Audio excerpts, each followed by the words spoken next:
A werewolf romance written by Moonbound Romance. Prologue. There is a sound that breaks the world open. It is not a roar. It is not a war cry. It is not the crack of thunder or the howl of a wolf splitting the night sky in two. It is silence. The kind of silence that comes after a person has screamed so long, so hard, so desperately, that their body simply gives up making sound. That was the silence that changed everything. That was the silence Leoric heard from half a mountain away, a silence so wrong, so unnatural, that every wolf instinct in his ancient blood stood up and screamed, "Something is dying." Not something. Someone. Her name was Thessaly, and the people who were supposed to protect her were the ones killing her. This is her story. And I was there for all of it, because I am her. Before we step into the story, tell me where you're listening from and what time it is in your part of the world. Are you hearing this under the midnight moon or in the quiet of the afternoon? Drop it in the comments. Now, let's dive in. Chapter 1. The Silence. The first lash took my voice, not immediately. No, the first one pulled a scream out of me so raw, so ragged, it scraped my throat on the way out like broken glass. I remember the sound of it bouncing off the stone walls of the packed courtyard. I remember how it echoed. I remember thinking, someone will hear this. Someone will come. No one came. The second lash took my breath. The third took my balance. By the fifth, I had stopped counting. By the eighth, I had stopped thinking in full sentences. My mind had broken itself down into single words, floating like debris in dark water. Cold. Stone. Blood. Stop. Please. They had stripped the back of my dress to the waist. The autumn air in Varenwood was sharp and bitter, carrying the smell of pine resin and wood smoke from the pack hall where everyone else sat eating their evening meal. Warm. Fed. Safe.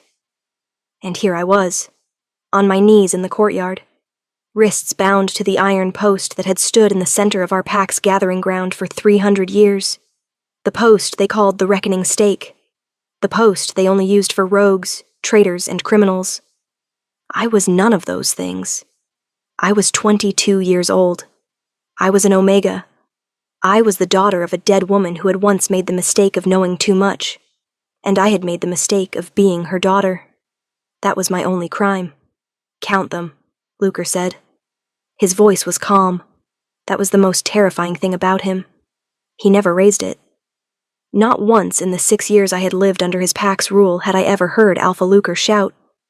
He didn't need to. His calm was its own kind of violence, measured, deliberate, surgical. I heard Maldra's voice next, soft and sweet as poisoned honey. "That's 9, she said. "One more, and we've reached the pack law minimum for insubordination charges." She was smiling. I couldn't see her face, but I knew. I had memorized the sound of her smile years ago. It lived in her voice like a blade inside a velvet glove. "One more," Lucre agreed. I pressed my forehead against the iron post. The metal was ice cold against my skin. I focused on that cold. I tried to crawl inside it. I tried to make myself small enough to disappear into it. I heard the whistle of the leather strap cutting through the air, and then something inside me just stopped. Not my heart, not my lungs, but the part of me that screamed, the part that begged, the part that still believed somewhere beneath the pain and the blood and the cold that someone might hear me and come running. That part went quiet. The 10th lash landed. I felt it. I felt every terrible inch of it. But I made no sound. Not a gasp. Not a whimper. Not a single breath that wasn't perfectly, deliberately controlled. Silence. Complete and absolute silence. I heard Maldra shift uncomfortably behind me. I heard one of the guards, the younger one, the one who always looked at his boots when Lucre gave orders. I heard him step back. "She's passed out," someone muttered. "She hasn't," Lucre said. There was something new in his voice now, something that hadn't been there before. Not concern. Never concern. But something almost like unease. "She's still breathing. Should we..." The guard started. "Leave her," Lucre said. "Until morning. Let her think about what it means to question my decisions in front of the pack." I heard their footsteps retreat across the stone. I heard the heavy wooden doors of the pack hall open and close. I heard laughter from inside, someone telling a joke, someone else banging a cup on a table. And then I was alone. The stars above Varenwood were very bright that night. I could see them if I tilted my head at a certain angle, pressed against the post the way I was. Cold and bright and impossibly far away. I counted them the way I used to count lashes. 1, 2, 3. Somewhere in the forest beyond the pack walls, a wolf howled. Not one of ours. The sound was different. Deeper. Older. It carried a frequency that I felt more in my chest than heard with my ears. It rolled through the trees like a slow wave of thunder, and for one strange, delirious moment, I felt it reach into the courtyard and wrap around me like a hand. I didn't know what that meant.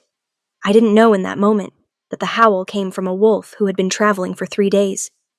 A wolf who had stopped on the ridge above Varenwood because something in the wind had changed. Something wrong. Something that made the fur along his spine rise even in human form.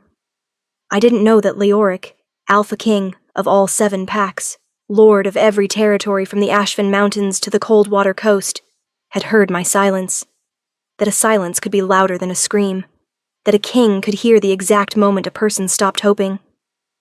I only knew the stars, and the cold, and the slow, careful work of breathing without making a sound.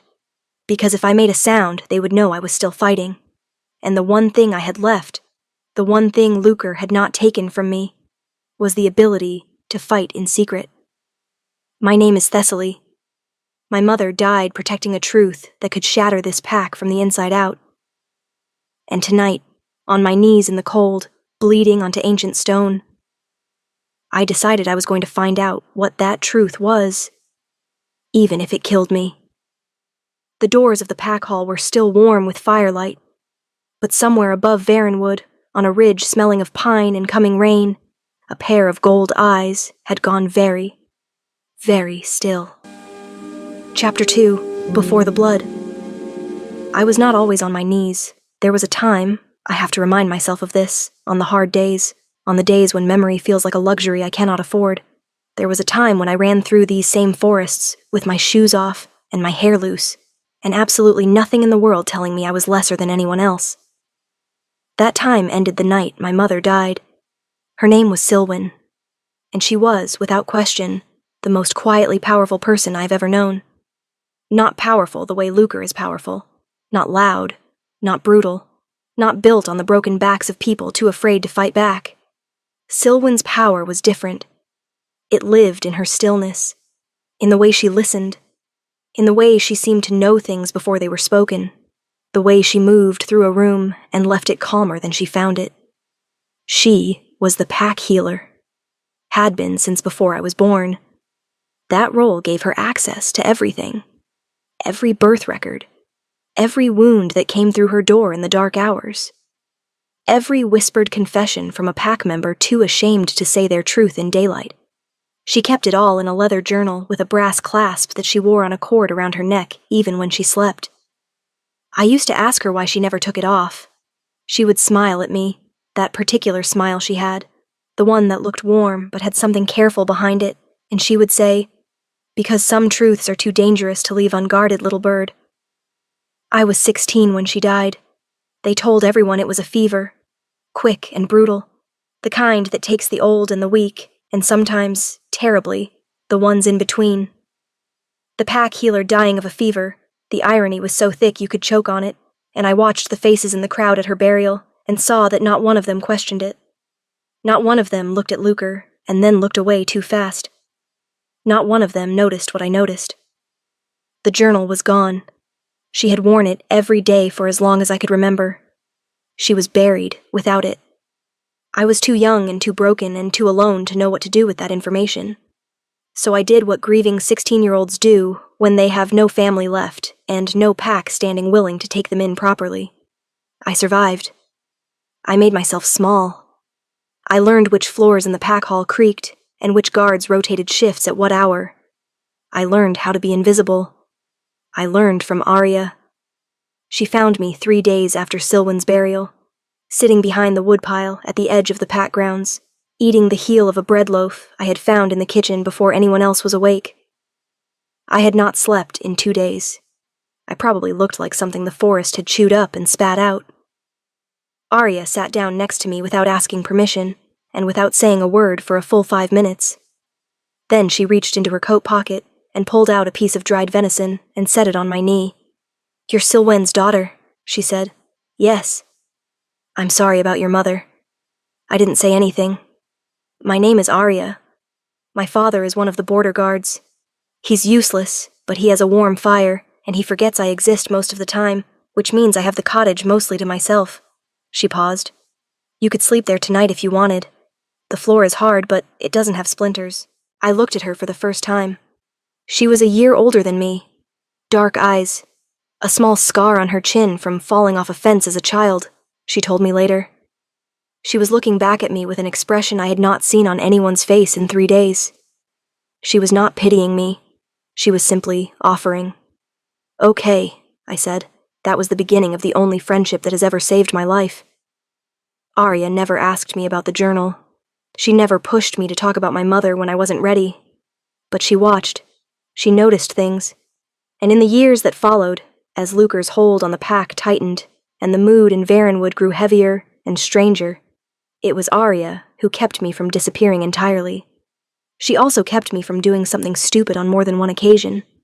Like the time, 4 years after Silwen's death, when I found the first clue. It was an accident. I was cleaning the upper storage room in the pack hall, one of the tasks assigned to Omegas that no one else wanted, when a loose floorboard shifted under my weight and revealed a small hollow beneath. Inside the hollow was a folded piece of paper. The handwriting on it was my mother's.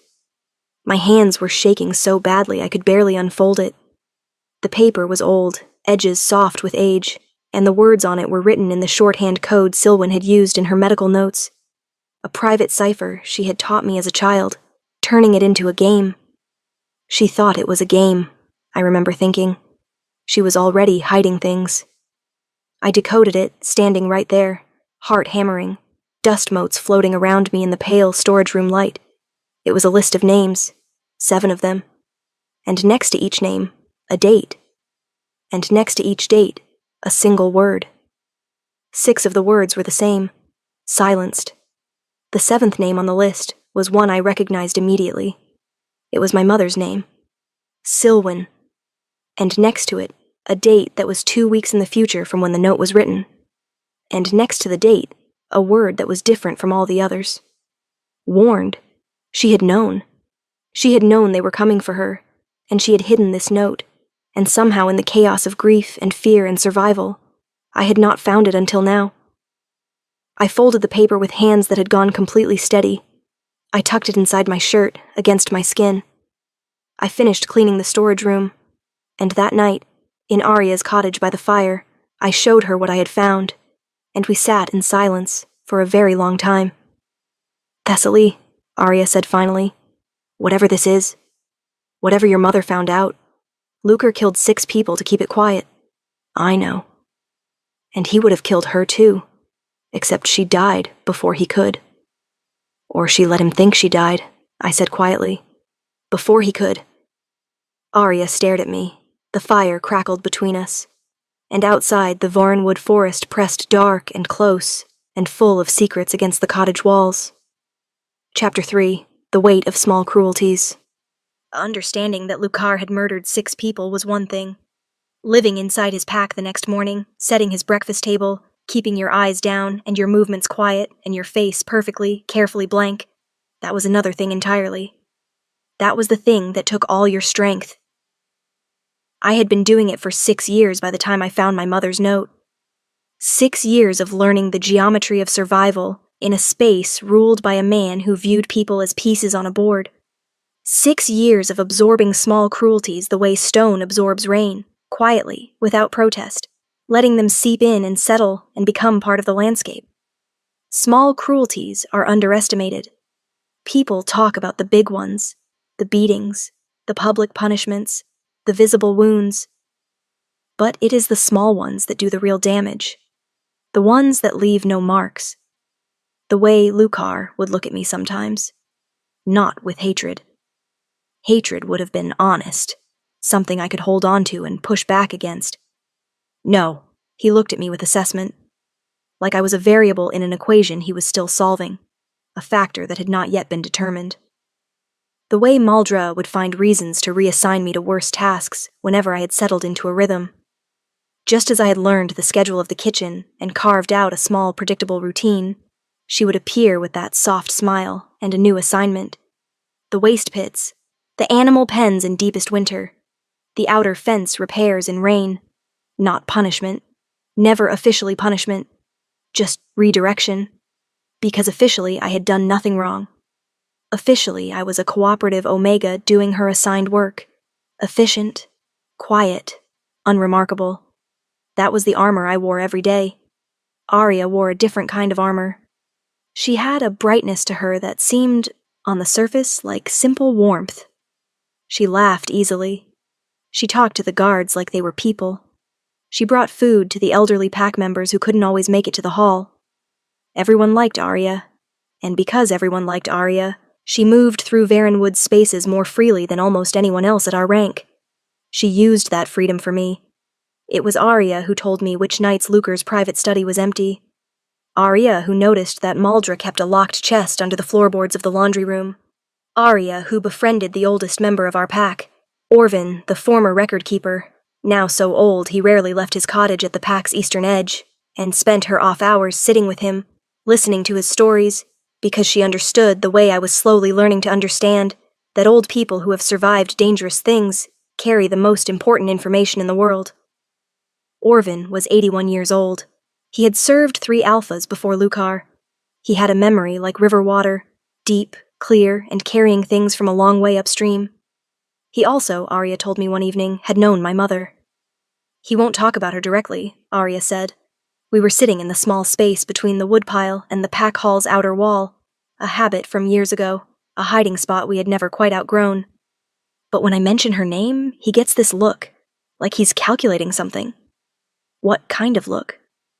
The kind that means he knows more than he's saying, and he's trying to figure out if I can be trusted. I thought about that. Has he decided yet? I think he's deciding about you, Arya said. Not me. He's been asking questions about you, what you're like, whether you're careful. Something tightened in my chest. The careful hope of someone who has been waiting a long time. When can I meet him? I said. Soon, Arya said. But Thessaly, be careful. Lucar watches him too. Not closely, because Orvin seems like just a harmless old man. But he watches. Lucar watched everything. That was the nature of the man. He was not simply cruel. Cruelty on its own is inefficient, and Lucar was nothing if not efficient. He was strategic. Every action in Varenwood served a purpose in a larger design that only he could see in full. The public punishments were not about justice. They were demonstrations. They were messages. Which was why, when the incident happened 3 weeks after I found my mother's note, I understood immediately what it really was. It started over firewood. An Omega named Bren, older than me, quiet, with a bad knee from an old injury, had been assigned to split the winter firewood. It was heavy work for anyone. For a man with a bad knee in the first cold snaps of autumn, it was brutal. He worked the whole morning and filled the quota by midday, which by any measure was the task completed. Lucar said he had stacked it wrong. Not dangerously wrong. Not in any way that would cause a real problem. The angle was slightly off, which Lucar noted in front of the full pack evening assembly, in that quiet, precise voice, as evidence of sloppiness. Evidence of an Omega who thought his work was good enough when in fact it fell short. Bren apologized, quietly, with his eyes down, the way we had all learned. Lucar accepted the apology the way a cat accepts the surrender of a mouse, with complete calm and zero mercy. Bren was assigned to restack the entire woodpile. That night, by himself, with his bad knee, in the dark. I watched from the kitchen window. Bren worked for 4 hours. I watched and I thought about my mother's list.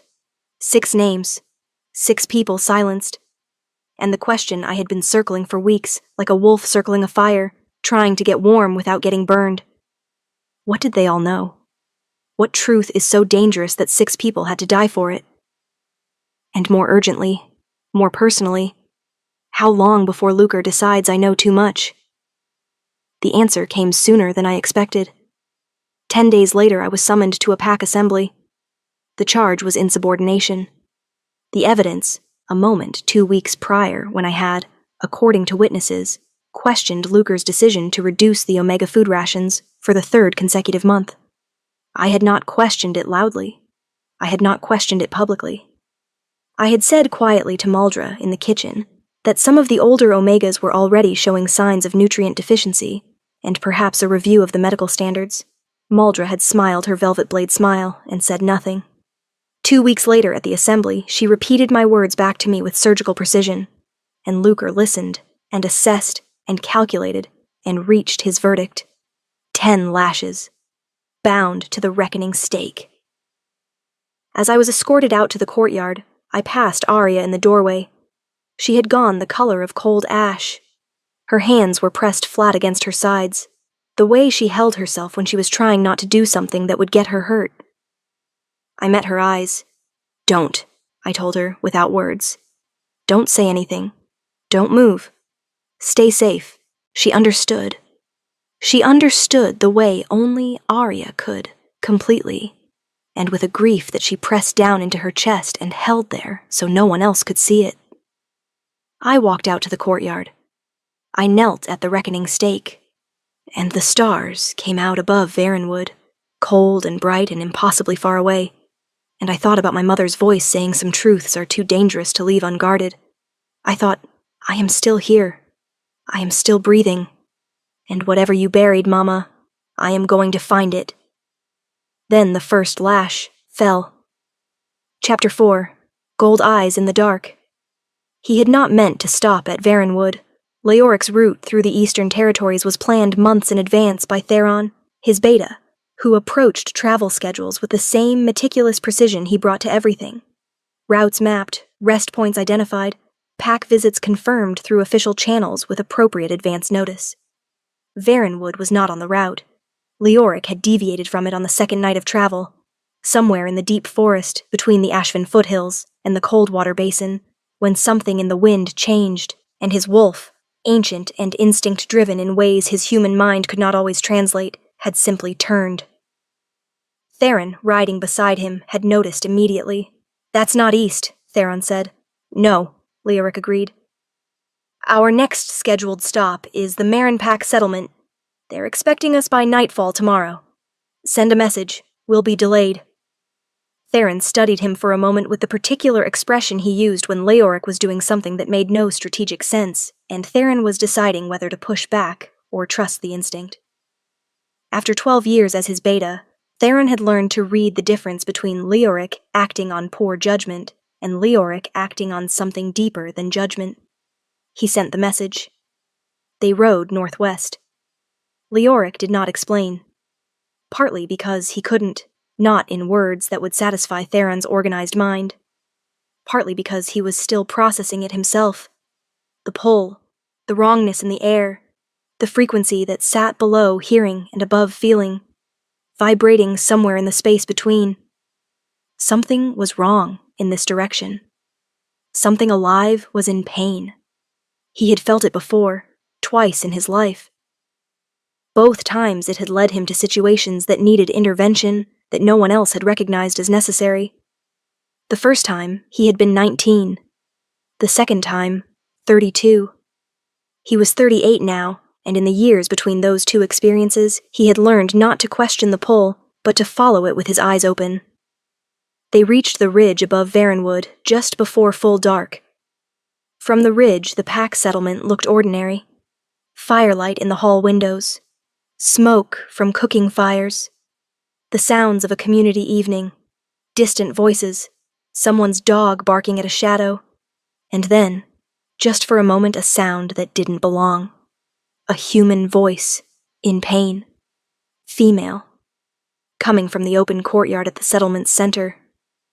Theron heard it too. He went very still. "That's a punishment post," he said quietly, having recognized the acoustics, the way sound bounced off stone walls in a certain configuration. "Yes," Leoric said. "Pack law allows—" "I know what pack law allows." They sat in silence on the ridge, while the sounds from below continued. Leoric counted. His jaw was tight. Beside him, Theron had the expression of a man who was maintaining professional composure through significant effort. After the 7th sound, Leoric had started moving his horse forward. After the 8th, Theron put a hand on his arm. "Protocol says we don't intervene in internal pack discipline unless—" "Protocol says a great many things," Leoric said, with a quietness that Theron had learned to recognize as more dangerous than shouting. After the 9th sound, they were halfway down the ridge. And then, silence. Not the silence of it being over. Not the silence of resolution, or of someone walking away. A different silence entirely. The silence of a person who had made a decision inside themselves. A door closing. A light going out. The silence of someone choosing to stop giving the world the satisfaction of their sound. Leoric stopped moving. He had heard that silence once before. He never wanted to hear it again.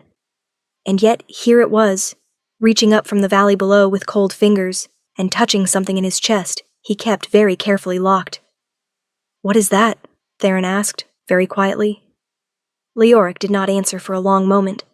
"That," he finally said, "is someone deciding whether to survive." He watched the courtyard from the ridge. Through the darkness and the distance, his wolf sight gave him shapes. The post, the bound figure, the retreating group of people walking back toward the warmth and light inside. Leaving her there, alone, in the cold, in the dark, still breathing, still present, but somewhere inside herself now, in a place they had pushed her to, deciding. Something moved in Leoric's chest that he did not have a clean name for. He had ruled 7 packs for 9 years.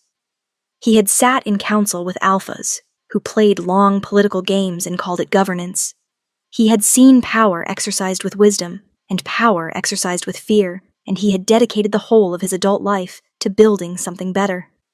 A kingdom of packs that did not require its lowest members to bleed to keep its highest members comfortable. Varenwood, in his 9 years, had never flagged as a problem pack. Lucre sent his reports on time. His tribute was correct. His border maintenance was adequate. On paper, Varenwood was a functional, unremarkable mid-tier pack in the Eastern Territories. Leoric looked down at the girl tied to the post. Someone had made her unremarkable too. On paper, probably. "We're going down," Leoric said. "Tonight?" Theron asked. An unannounced visit in the middle of— "Not tonight," Leoric said. And there was something new in his voice now. Something deliberate and cold. "Tonight I want Lucre to think he is unobserved. Tonight I want to understand exactly what happens here when no one is watching." Theron understood immediately. Reconnaissance. Watch. Record. Don't be seen. And her? Leoric's gold eyes stayed fixed on the courtyard below, on the still figure, on the rise and fall of breathing that he could see even at this distance, because he was looking for it, because he needed to know she was still breathing. "Tomorrow morning," he said, "we ride into Varenwood as the Alpha King, making an unscheduled inspection tour. Full protocol. Full authority. And if Lucre if she is not alive and standing tomorrow morning," Leoric said, "Lucre will answer to me for it directly. And I will not be using protocol." Theron looked at him for a long moment. Then he nodded once. Slowly. Below them, the stars reflected off the stone courtyard of Varenwood, cold and bright. And the girl at the post tilted her head back slightly, as if counting them. Leoric stayed on the ridge until her breathing changed. Slower. Deeper. And he understood she had found some form of sleep, or something close to it, and the cold would not kill her tonight. He did not fully understand why it mattered this much. Not yet.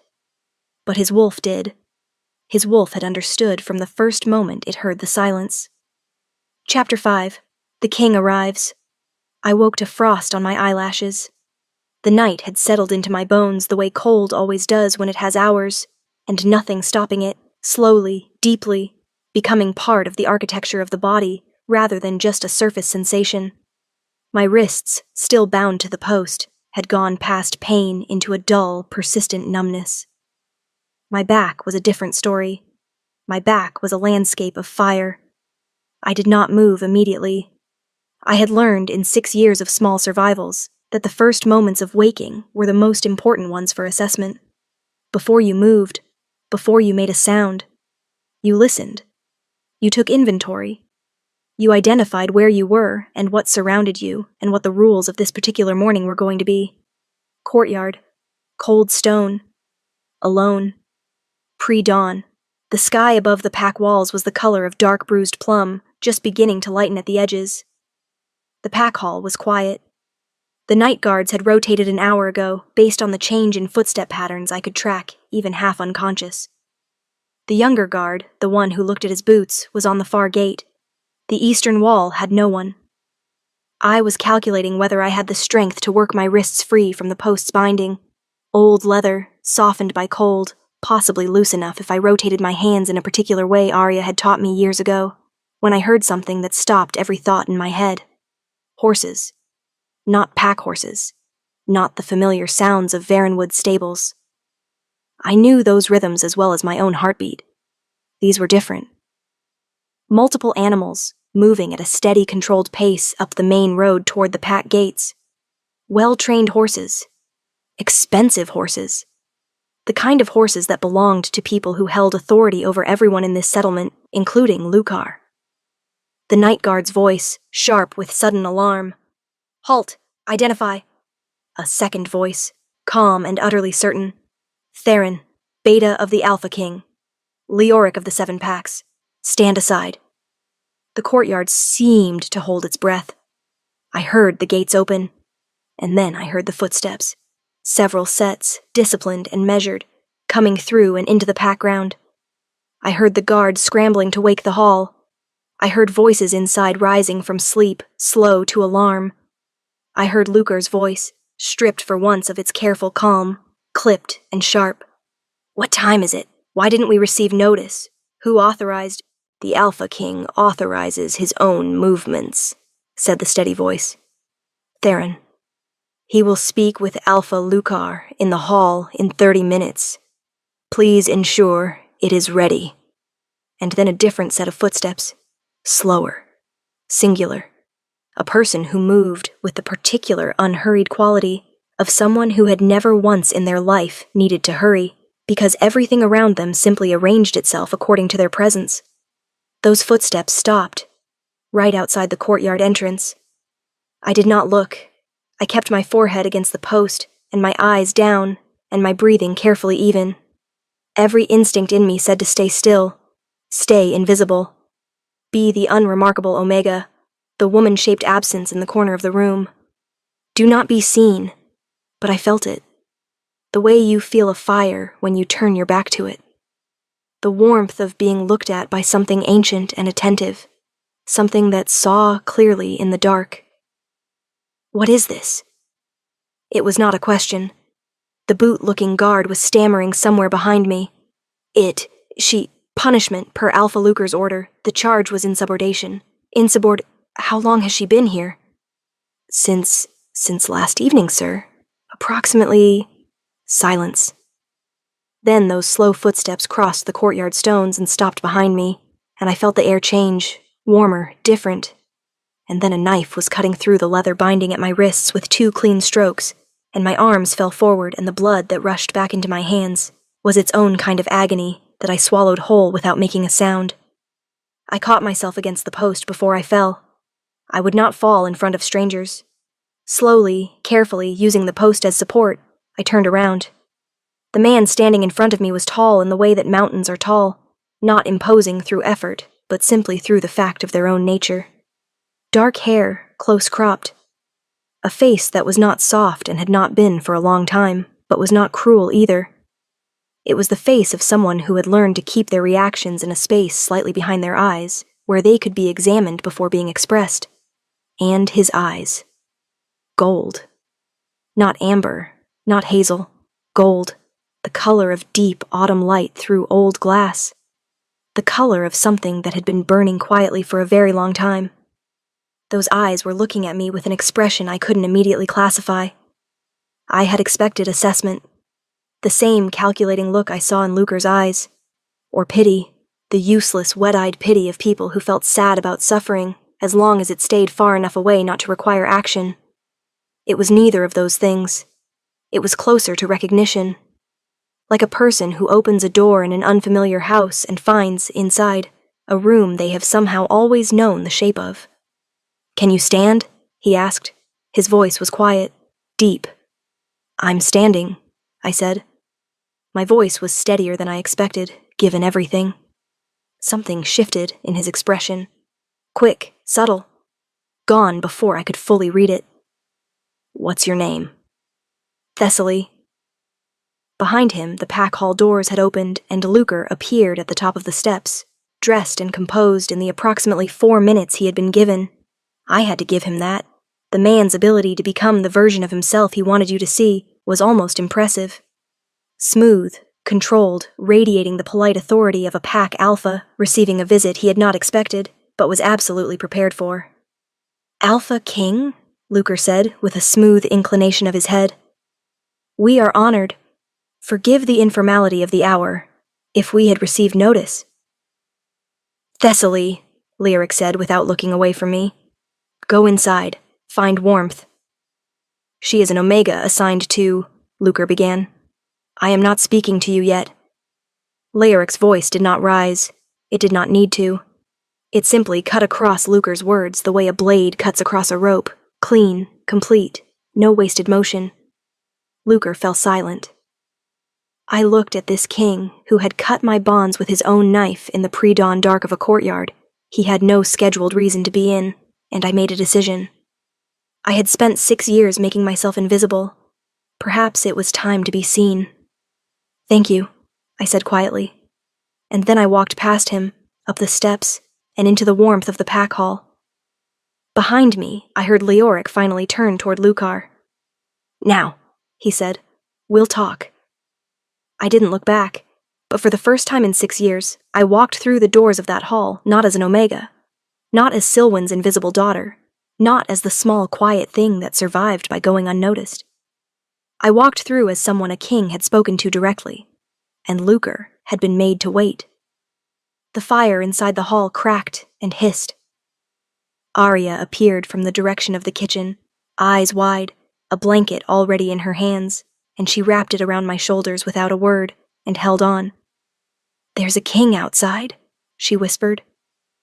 "I know," I said. "He cut you loose himself." "I know." She pulled back and looked at my face with those dark, perceptive eyes of hers that never missed anything. "Thessaly," she said carefully, "what is happening?" I looked back at the doors of the pack hall. Through the narrow gap where they hadn't fully closed, I could see Luker's profile and the set of his shoulders, rigid, tightly controlled, as he faced the Alpha King in the early morning light. For the first time in 6 years, Luker looked like a man who was not entirely certain of his own safety. It was, I realized, the most beautiful thing I had ever seen. "I think," I said slowly, "that everything is about to change." Chapter 6, What the King Sees. Leoric had sat across from 43 alphas in 9 years of rule. He had learned to read them the way a skilled tracker reads ground, not from the obvious signs, but from the small disturbances, the places where things had been pressed down or turned over, the subtle geography of a territory that told you more than any report ever would. Luker was good. Leoric gave him that. He sat across the wide table in the pack hall's private meeting room, and he was precise and measured, and he met Leoric's eyes with the calibrated confidence of a man who believed he had every variable accounted for. His report was thorough. His numbers were accurate. He expressed appropriate surprise at the unscheduled visit and appropriate deference to the Alpha King's authority, all without an excess of either, which would have been the tell of a man performing submission, rather than actually deferring. Luker was performing nothing. He was too skilled for that. He was simply managing. And that was the tell. A man with nothing to hide does not manage an interaction. He has it. He responds, He allows things to unfold. Management, the constant slight adjustments, the fraction of a second calculations before each response, the way his eyes moved to the window once and then deliberately moved back. That was the behavior of a man who knew the shape of his own danger and was navigating around it. Leoric asked about resources, pack numbers, winter preparation, the border patrol schedule. Luker answered everything correctly. Leoric asked about the punishment post in the courtyard. Luker's management reached its most sophisticated level. Pack law allows for formal discipline procedures, he said with a tone that was exactly as apologetic as it needed to be, and not a shade more. The charge was insubordination, a formal complaint logged through proper channels. The severity was within the parameters permitted for the offense level. I'm aware of what pack law permits, Leoric said. I'm asking about this specific case. The female Omega, Thessaly. An Omega who questioned pack resource decisions in a way that undermined pack leadership authority, Luker said smoothly. Necessary to address firmly. Pack cohesion depends on. She was left outside overnight. A beat. The ruling included an overnight. In autumn temperatures, bound to a post, alone. Pack law allows. I know what pack law allows, Leoric said, and this time there was something underneath the quiet that made the room feel slightly smaller. I wrote the current revision of pack law. I'm not asking what it allows. I'm asking why you chose that. Luker met his eyes steadily.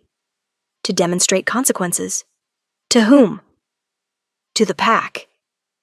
She was alone in the courtyard. The pack was inside. Silence. Luker recalibrated. To her, then. What consequence were you demonstrating to her specifically? Another beat. Shorter this time. Luker was good at shortening the gaps, at not letting silences grow wide enough for things to fall into them. That questioning pack leadership has a cost. Leoric looked at him for a long moment. Does she do it often? He said. Question pack leadership.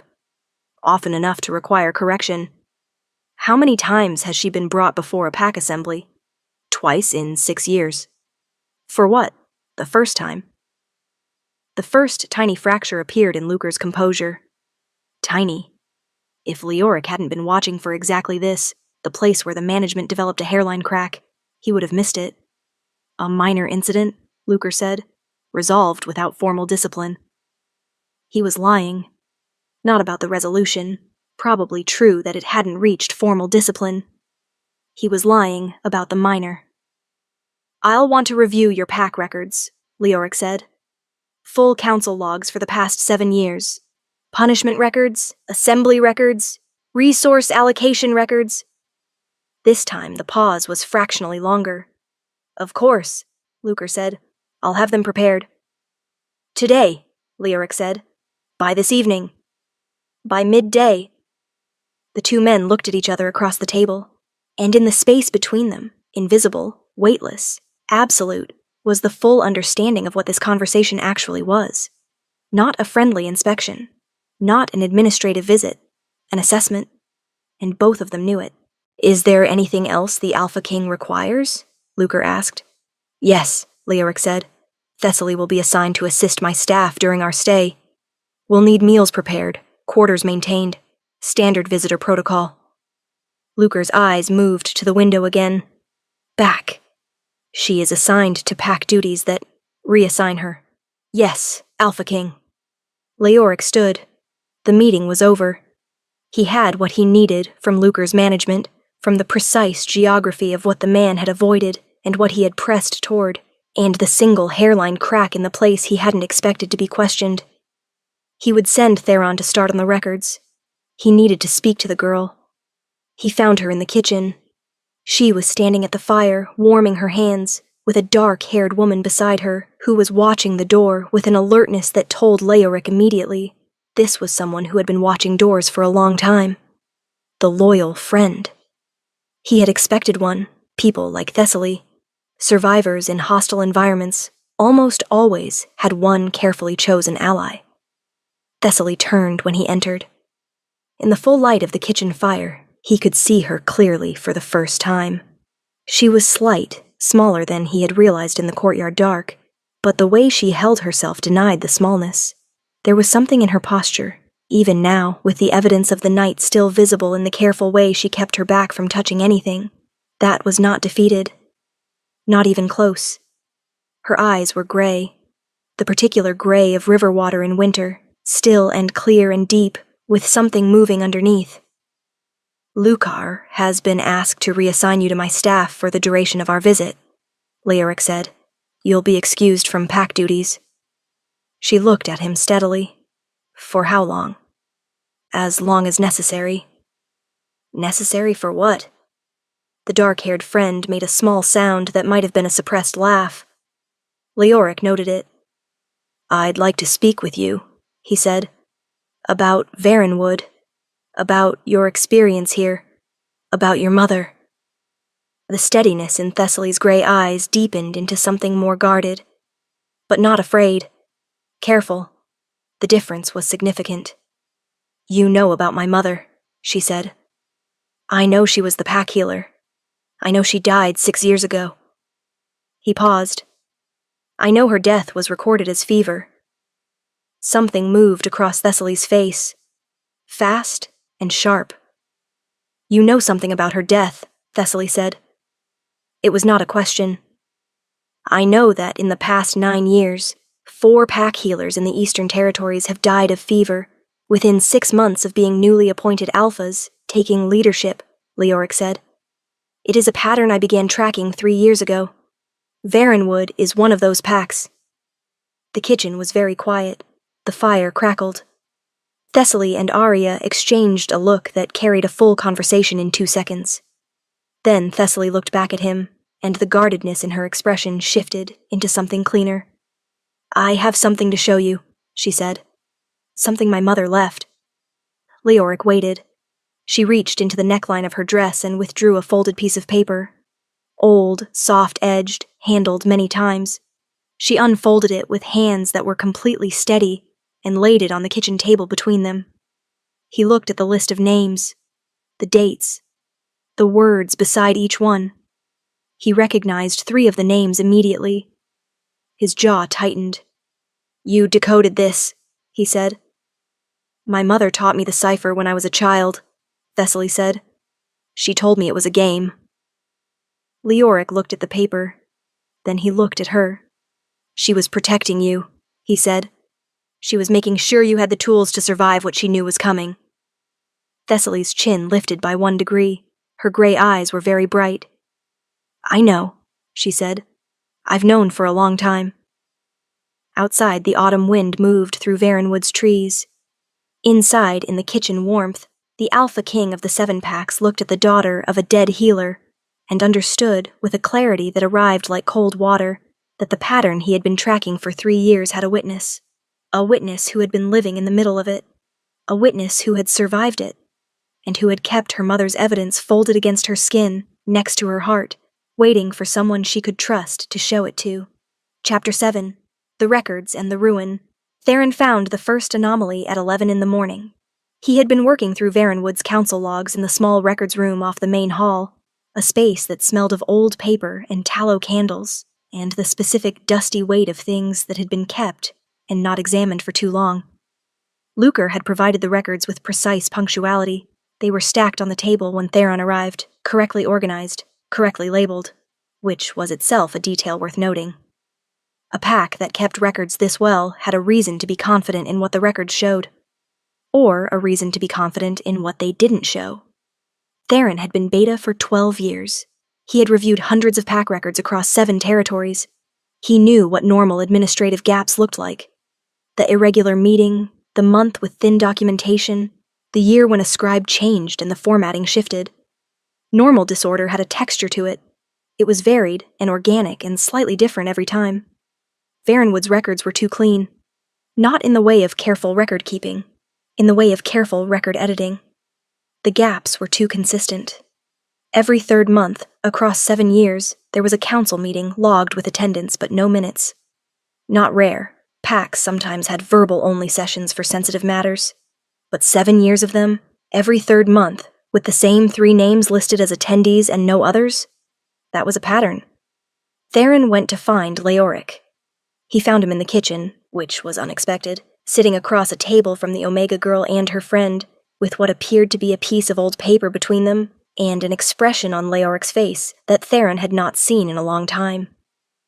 Leoric's default expression when working was what Theron privately called the controlled surface, professionally neutral, attentive, giving nothing away. He had spent 12 years learning to read what lived beneath the controlled surface. Right now, beneath it, was something Theron had seen perhaps 4 times in their association. Something that lived between fury and focus. The particular state Leoric entered when something had violated his understanding of what was acceptable, and he was in the process of deciding what to do about it. "The records," Theron said, and then glanced at the 2 women. "Speak," Leoric said. Theron laid out what he had found. The patterns, the missing minutes, the 3 consistent names. Thessaly's hand moved forward slightly on the table. Which 3 names? Theron looked at Leoric, who nodded once. Lucar. His second in command, a man named Faro. And the Pack Council elder, recorded as... He checked his notes. Draven. Thessaly made a sound. Low, sharp, like something had clicked into place. Draven died 4 years ago, she said. They said he fell. Off the Eastern Watchtower. Her voice was very controlled. He was the one who trained my mother. The kitchen was quiet. What was discussed in those meetings? Arya asked. Nothing, officially, Theron said. That's the point. They're logged as occurring. No content recorded. Leoric looked at Thessaly. You said your mother kept a journal? She wore it around her neck. When they buried her, it was gone. Lucar has it, Leoric said. It wasn't a question. He must, Thessaly said. Or Maldra. Arya shifted in her seat. Very slightly. Just enough for Thessaly to catch. Thessaly looked at her. What? Arya hesitated for one moment. Then, 3 months ago, I was doing laundry in the lower hall. I saw Maldra go into the storage rooms, the locked ones, below the hall. The ones that are supposed to be for winter provisions only. She paused. She was carrying something under her arm, wrapped in cloth. About this size? She held up her hands, indicating the dimensions of a small book. Silence. You didn't tell me, Thessaly said quietly. I didn't know what it meant, Arya said. I didn't want to say something that would make you do something that would get you. She stopped, pressed her lips together. I was trying to protect you. Thessaly reached over and touched her hand once, brief. Then she looked at Leoric. The locked storage rooms have 1 key. Lucar has it on his person. There's a 2nd key that was made for the old Packmaster 20 years ago. I don't know where it is. I do, said a voice from the kitchen doorway. Everyone turned. Orvin stood in the doorway, 81 years old, small and bent as a winter tree, with eyes that were very sharp and very calm. He had a clay cup of something in one hand. He looked at the assembled group with the expression of a man who had been waiting for this specific conversation for a very long time. Sit down, old man, Leoric said, with a gentleness in his voice that surprised Theron. And tell me what you know. Orvin settled into the chair at the end of the table, as if it had been prepared for him. I know a great deal, he said. I have been waiting for someone with the authority to act on it. His eyes moved to Thessaly, and someone with the evidence to support it. He reached into his coat. The 2nd key to the storage rooms has been in my cottage for 18 years. Silwyn gave it to me for safekeeping. He placed it on the table. Thessaly stared at the key. She planned this, Thessaly said. Her voice was barely above a whisper. She planned for someone to eventually find it, all of it. The cipher, the note, the key. Your mother was the most methodical person I have ever known, Orvin said. She did not do anything without purpose. She knew she was in danger for at least a year before she died. She spent that year making sure that if something happened to her, the truth could eventually be found. Thessaly's gray eyes were very bright. She was not going to cry. Theron could see that from across the table, the absolute refusal of it. but the brightness was there. She was protecting me, Thessaly said. She was protecting everyone, Orvin said. But yes, especially you. Leoric picked up the key from the table. Tonight, he said. When Lucar's at the evening assembly, I want 2 of my people in those storage rooms. He looked at Theron. Quietly. Theron nodded. And tomorrow morning, Leoric continued, I want a full council convened. Every pack member, official authority. Lucar, who had been in his office all morning, under the impression that the Alpha King was simply conducting a routine review, had no idea that in the warm kitchen of his own pack hall, the architecture of his careful 7-year construction was beginning to come apart. He would find out tomorrow. But tonight, Thessaly held the key her mother had left for her, and something in her face that had been locked for 6 years quietly began to open. Chapter 8. The Locked Room. We went in at midnight. Not me. Leoric had been clear about that, and I had been equally clear that I was going, and we had reached a compromise that I was privately certain only worked because Theron had given Leoric a look that said this argument will take longer than just letting her come. Theron, Aria, me, and 2 of Leoric's guards, silent and capable, moving through the lower hall of the pack building in the deep dark of midnight when Lucre and Maldra were asleep and the night watch was on the outer perimeter. The key fit perfectly. The door swung open without a sound. Well-maintained hinges, of course. Lucre maintained everything. The storage room was cold and smelled of earth and old stone. Theron's small lamp threw a circle of yellow light that pushed back the dark just enough to see the shapes around us. Shelves of provisions, yes, properly stocked, correctly organized. And at the far end, behind a row of sealed clay pots, a wooden chest, locked with a different lock than the room. Aria and I looked at each other. Theron pulled a small leather roll from his coat, tools, and bent over the chest's lock with the focused calm of a man who had done this before. I stood very still. The cold of the room was nothing after last night. I barely felt it. I was listening, to the building above us, to the footsteps that weren't there, to the silence that said we were still undiscovered. And I was thinking about my mother. She had been in this building every day. She had walked these halls. She had known what was hidden here, and she had held that knowledge, and she had made choices, hard, careful, long-sighted choices, to make sure it could someday be found. I love you, Mama, I thought. I understand now. Everything you did. I understand. The lock gave. Theron opened the chest. Inside, documents. Many of them. Scrolled and folded and stacked with Lucre's characteristic precision, because even his hidden evidence he kept organized. And there, on top, wrapped in the same oilcloth my mother used for her medical documents to protect them from damp, was the journal. I picked it up.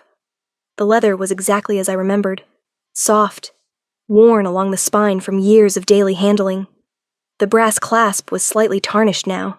I pressed it against my chest for 1 second with my eyes closed, and Aria put her hand on my shoulder and didn't say anything, which was exactly right. Then I opened it. My mother's handwriting. Page after page of it, medical notes, pack records, observations, in the coded shorthand. Years of it. And woven through it in a different ink, a different urgency, the record she had been keeping in secret. Names, dates, transactions, pack resources redirected, tribute records falsified, money moving from pack funds to accounts Lucre controlled privately. Not a little. Years of it. Systematic, careful, significant. And more than the money. A record of 6 people. Their names, their roles, what they had known or discovered or threatened to reveal, and the dates they died, and the manner, fever, accident, disappeared while on border patrol, ruled a wolf attack. And at the back of the journal, in my mother's handwriting, a single page that was different from the rest. Not code, plain language. If you are reading this, then you were brave enough to find it. I am sorry I could not be there. I am sorry I couldn't tell you everything while I could still hold you. Thessaly, if it is you, know that I left this world fighting. And know what I know, What I have always known since the moment I held you for the first time. You are not what they made you. You are not the name they gave you. You are not small. You were never small. The truth is in your blood. It is in mine. And someday, when the right person is there to hear it, tell them who you really are. I read the last line twice, and then I looked up at Theron, who was watching me with that carefully professional expression of his that he used when something was affecting him, and he was deciding whether to acknowledge it. Tell me, I said. What does it mean? Tell them who you really are. Theron looked at me, and then he said something that changed every single thing. Leoric needs to see this tonight, he said. All of it. Right now. Why? Arya said. Theron's expression did something complicated. Because 18 years ago, he said slowly, the Alpha King's family, his bloodline, the ruling line of the 7 Packs, had a healer who served the royal pack. He paused. Her name was Silwen. The cold room was very quiet. She left the royal pack, Theron continued. There was a situation. A political situation that put her in danger.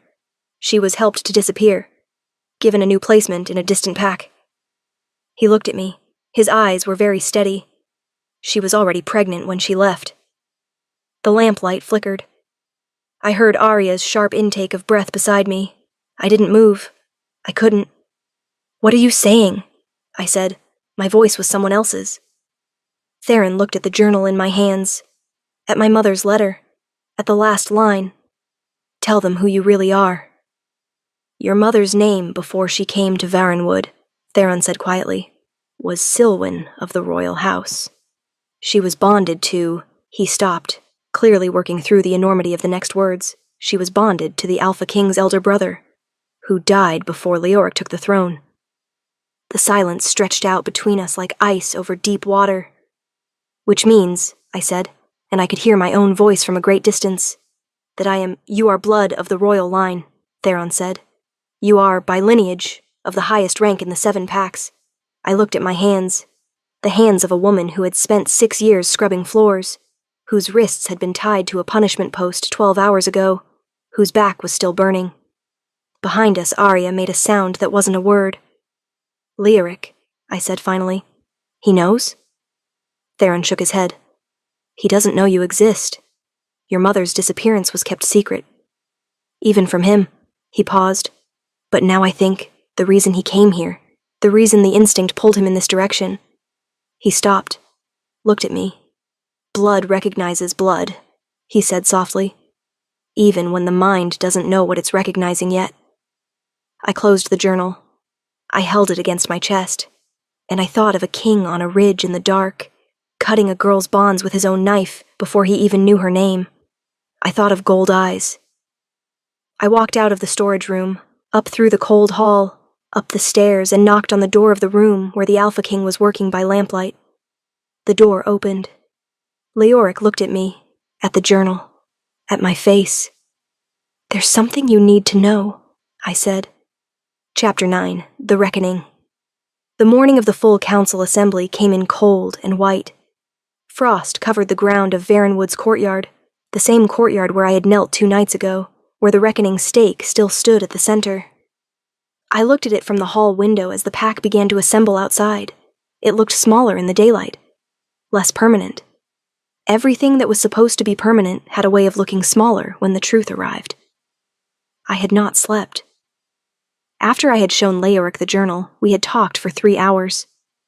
Him asking questions with focused precision, me answering with everything I had, the note I had found in the storage room floor, the names, the dates, the years of small observations that had seemed like nothing individually and were everything collectively. Theron present, making notes. Arya, who I had refused to leave outside the door, sitting against the wall with her knees pulled up, listening. And then the part about my mother, my lineage, the thing that had upended the architecture of my own identity in the space of a single sentence. Leoric had gone very still when Theron told him, not the managed stillness of a politician, the real stillness of someone receiving information that rearranges things they had believed for a long time.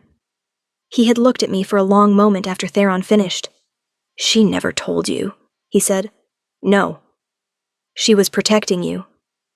Not a question. His voice was very quiet.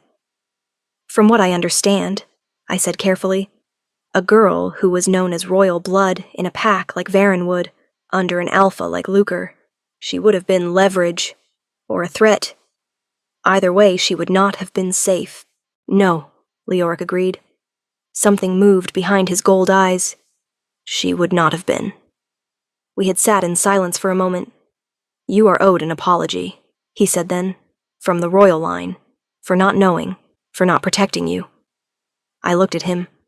You didn't know I existed. No, but my family, my brother's bond, your mother's situation, those were failures of protection, regardless of intent.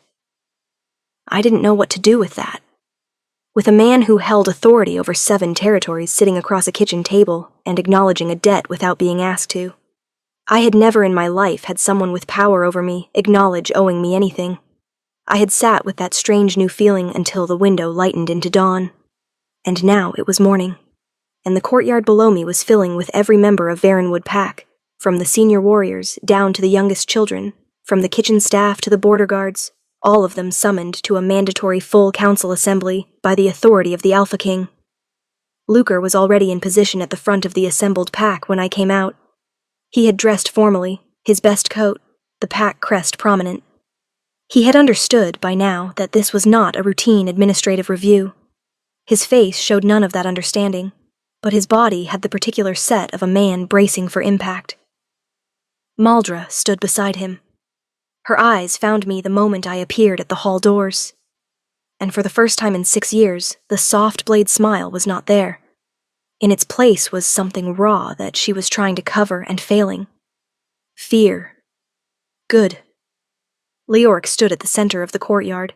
He had the stillness of the ridge, that deep, particular steadiness that was not absence, but presence, compressed.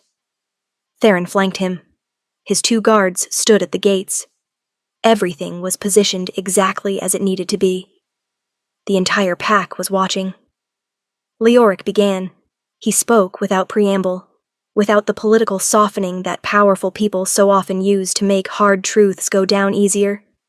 He spoke simply and directly, the way a man speaks when he believes the people in front of him deserve to understand exactly what has happened to them. Varenwood's pack funds, redirected over 7 years, estimated at 30% of total pack resources. Provisions that should have fed every pack member, including the Omegas whose rations had been cut 3 times in the past year, funneled into Lucre's private holdings. He read the names from my mother's list. 6 people. Their roles. What they had known. The manner of their deaths. He read the dates. The patterns. He placed my mother's journal, opened to the relevant pages, on the reckoning stake. On the reckoning stake. I heard the crowd's breathing change, felt the atmosphere of the courtyard shift from tense anticipation to something heavier, something that had been compressed for 7 years and was expanding. Lucre spoke. These are falsified documents. This woman has a personal grievance against my leadership. She has conspired with. These documents have been authenticated by my beta and cross-referenced with royal pack records that predate your leadership by 20 years, Leoric said. The handwriting has been verified against pack healer records from 3 different territories. Silwyn of Varenwood is corroborated on 12 independent points. He paused. Try again. Lucre's management cracked. Not entirely. The man had too much iron in him for total collapse, but the crack was visible now. In the set of his jaw. In the single moment where his eyes moved to the gates and then back, calculating and finding no calculation that worked. Lucre of Varenwood, Leoric said. By the authority of the Alpha King of the 7 Packs, under the law of the Royal Charter, you are hereby removed from leadership. You will answer to the Royal Council for the charges of resource theft, obstruction of justice, and the deaths of 6 pack members. Silence. Complete silence. Then Maldra moved. She was fast. I had not expected it. She pulled something from under her coat and lunged toward Leoric with the specific desperation of someone who had decided that if it was ending anyway, it would end on their terms. I moved faster. I don't know entirely what happened in the next 2 seconds. I know I was not thinking. I know that something that had been compressed in me for 6 years, or 22 years, or my whole life, uncoiled in a single instant and moved my body before my mind caught up. I caught Maldra's wrist, twisted. The thing she was holding, a short blade, clattered onto the courtyard stones. And then Leoric's guards were there, and Maldra was restrained, and the courtyard erupted into sound. In the chaos, I stood in the center of the courtyard, at the reckoning stake, my mother's journal open on it. I looked at the pack around me, people who had watched me be invisible for 6 years, people who had looked away when I knelt here 2 nights ago, people who were now looking at me with expressions I had never seen on their faces before, seeing me, actually seeing me. Orvin was at the edge of the crowd. He met my eyes and inclined his head once, with a dignity that was its own kind of ceremony. I felt a presence beside me, Leoric. He had moved to my side during the chaos without my noticing, and he was standing close enough that I could feel the warmth of him against the cold morning air. "Are you injured?" he said quietly. "No," I said. "That was—" He stopped. "Stupid?" I offered. "I was going to say unexpected." A pause. And effective. I looked at him sideways. I spent 6 years learning to move quietly in this courtyard. I know every stone. He was quiet for a moment. "Thessaly," he said. And there was something in the way he said my name. Not the Alpha King's voice, not the formal authority, something underneath. "I heard your silence 2 nights ago, from the ridge. I heard it, and I didn't. I should have come down immediately. I should not have waited." "You couldn't have known." "I heard," he said. "I knew something was wrong. I waited for protocol, and for strategy, and— You came," I said. "That morning. You came." He looked at me, and in the middle of the cold courtyard, with Lucre being escorted to the gates by royal guards, and the pack of Varenwood finding its voice for the first time in 7 years, all around us, Leoric, the Alpha King of the 7 packs, the man who had never needed to hurry because the world arranged itself around his presence, looked at the daughter of Silwyn, and something in his gold eyes went unguarded for one clear, unhidden moment. "Yes," he said quietly. "I came." And somehow, that was everything. Chapter 10. After the Silence. Spring came late to Varenwood that year. It always did, in the shadow of the Ashvin foothills. The cold held on stubbornly, keeping the ground hard and the trees bare well into what the calendar insisted was warming season. But when it came completely, the way things do when they have been held back too long. All at once, and golden. I was standing at the window of the pack healer's cottage when the first true warmth hit. The cottage had been empty for 6 years.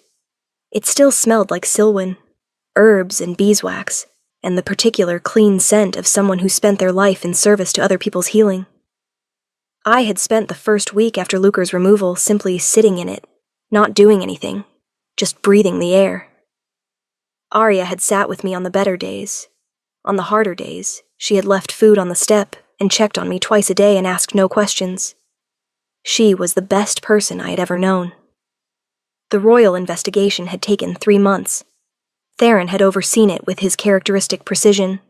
Every record reviewed, every account traced, every testimony taken.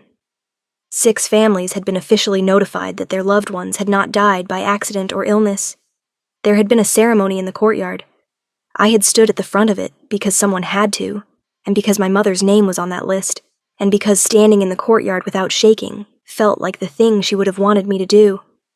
I had not shaken. Lucar was in royal custody, awaiting formal trial. Maldra also. The pack had chosen new interim leadership from among its senior members, people who had been too afraid to speak for 7 years, and were now speaking with the slightly dazed energy of those who have been freed from something they had stopped believing they were trapped in. Varenwood was learning to be different. Slowly, unevenly, with setbacks and confusion and the occasional resurgence of old habits. But learning. I was learning too. The question of my lineage had taken longer to settle than the investigation. There were legalities, old ones, complex ones, The kind that required Leoric's council of 7 elders, and several very long days of formal deliberation. I had stayed at the edge of all of it, because I understood that this particular truth needed to be handled by people who understood the architecture of power in ways I was still learning. But Leoric had kept me informed. Every session, every development. He came to the healer's cottage in the evenings, not always, but often enough that Arya had started leaving a second cup out on the step on the nights she thought he might come, which I had only discovered accidentally, and about which I had said nothing. We talked. About my mother. About his brother, who he described with a careful, measured love that told me the grief was old and well carried, but still present. About the 7 packs and the responsibilities of the throne, and the particular loneliness of a role that required you to be certain at all times, publicly, even on the days when you weren't. I told him about learning to be invisible, about the 6 years of small survivals, about the geometry of existing in a space that wanted you smaller. He listened the way very few people listen, completely, without planning his response, without waiting for the pause where he could redirect. He listened the way Sylvan had listened, and the recognition of that moved through me like warmth. The formal recognition came on the morning of the first true spring day. Leoric had asked me, the evening before, whether I wanted a ceremony. The Royal Council's recommendation was a formal acknowledgement before the pack and the records of the 7 packs, official recognition of my bloodline, my standing, my name. What would my name be? I had asked. Thessaly of the Royal House, he said. Daughter of Sylwan, blood of the ruling line. I had thought about it for a moment. It would mean people know who I am, I said. Yes. It would mean I could never go back to being invisible. No, he agreed. You could not. I had looked at him across the cottage table, in the lamplight, at the gold eyes that had found me in the dark, at the man who had heard the silence and come down from the ridge. Good, I said. I don't want to be invisible anymore. So, that morning, standing in the courtyard of Varenwood, with the spring light coming in gold over the pack walls, and the entire pack assembled, and Arya beside me in the good blue dress she'd been saving for something important. I stood at the center of the space where I had once been on my knees, where my mother's journal had rested on the reckoning stake, and I listened to my name spoken aloud in its full truth for the first time in my life. Leoric stood across from me, formal, correct. The Alpha King of the 7 packs in the full weight of his authority. And then, after the formal words, after Theron had read the Council's official document, after the record had been amended and witnessed, he did something that was not in any protocol. He reached out and took my hand. Not as a gesture of authority, not as a political statement, though it would be interpreted as one. He would have known that, calculated it, decided it was what he meant. As a person. Holding another person's hand in the spring light. I looked up at him. You were never what they made you, he said quietly. The words landed with the weight of recognition. My mother's words, from the letter, spoken now by someone who had not read them, who had arrived at the same truth by a different road. My throat tightened. I know, I said. I know you know, he said. I'm saying it anyway. Arya, to my right, made a sound that was definitely crying, dressed up as a cough, and I would tease her about it for years afterward. The spring warmth moved through the courtyard. Behind us, the pack of Varenwood, people who had been made afraid for 7 years, who were finding their way back to themselves, began to make sounds that I had not heard in this space before. Sounds of relief, of recognition, of something that had been locked open. I thought of my mother on that ridge above another courtyard, in another time, making the slow and careful choices of a woman who knew she was running out of time but believed, absolutely, that the truth had a longer life than fear. She was right. She had always been right.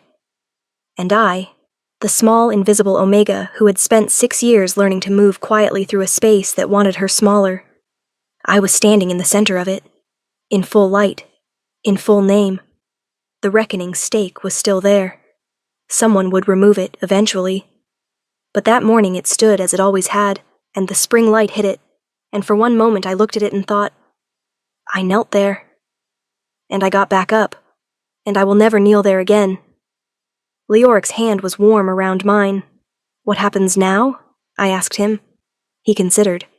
In the way he considered everything, fully, without rushing.